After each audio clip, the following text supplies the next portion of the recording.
ભ્રષ્ટાચાર નથી એવું જો કોઈ કહેતું હોય તો સ્વિસ બેંકનો અહેવાલ આ અઠવાડિયામાં જે આવ્યો છે એ વાંચી લેવો. 15 લાખ માથાદીઠ હતા 2014 પહેલા, આજે 45 લાખ માથાદીઠ છે.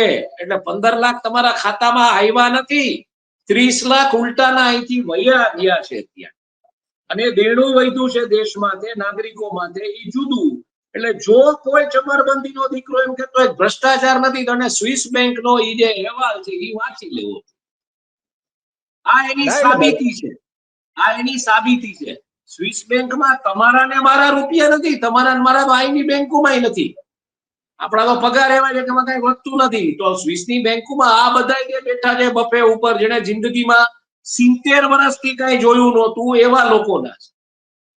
બરાબર છે? એટલે ભ્રષ્ટાચાર છે એ સ્પષ્ટ છે. બચુ ખાબડનું જે ઉદાહરણ આપવામાં આવ્યું કે બીજા ત્રીજા લોકોના જે ઉદાહરણ આપવામાં આવ્યા એ છે.